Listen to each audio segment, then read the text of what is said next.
Hey everybody, Simon here from Simon Says Cycling and Gourmet Cycling Travel.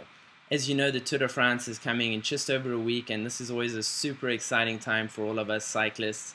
I know the Tour de France has been a big part of my life, and it started back in 1990 when I was just 15 years old. I was in Paris spending some time with my French grandparents, and my grandfather surprised me with tickets for the final stage grandstand on the Champs-Élysées. And I remember clearly that was the year that Greg LeMond won his final Tour de France, and I remember the excitement and the passion and the electrifying atmosphere of that race, and that really instilled in me the desire to race the Tour de France, which unfortunately I never did, but ultimately then to create my own bike touring business, Gourmet Cycling Travel.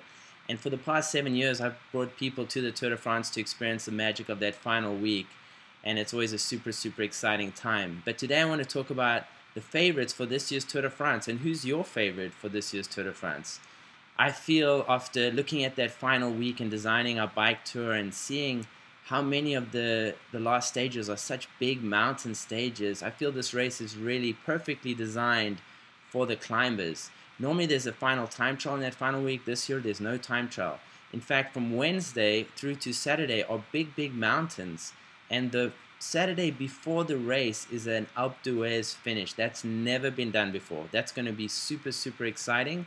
So because of those big mountains in that final week, I feel like this Tour de France this year is especially designed for the climbers, those who really excel in the high mountains. And I'm thinking Quintana, I'm thinking Contador. There's obviously some French riders who have been doing very well. And let's face it, the French organizers, they want to see a Frenchman win the Tour de France. It's been a very long time. So my predictions for this year's Tour de France is number 1, Contador, because of the confidence he's showing, because he won the Giro, because he's just riding better than I've seen him ride in many years. I'm going to say Contador number 1. I'm going to say Quintana number 2. He's prepared specifically for this. He's a very tough rider. He's really good in that final week of a race. So Quintana number 2. And number 3, I'm going to say Froome. I'd like to see Froome win. But that first week is a bit sketchy with all the cobbles, with all the rain, and I really hope he gets through that without losing any time. But there's a big question mark there. If he doesn't, he could very well be a contender to win. So I'd say Froome number 3. And then obviously Nibali, the winner last year, let's not count him out. He could also be very much up there on the podium.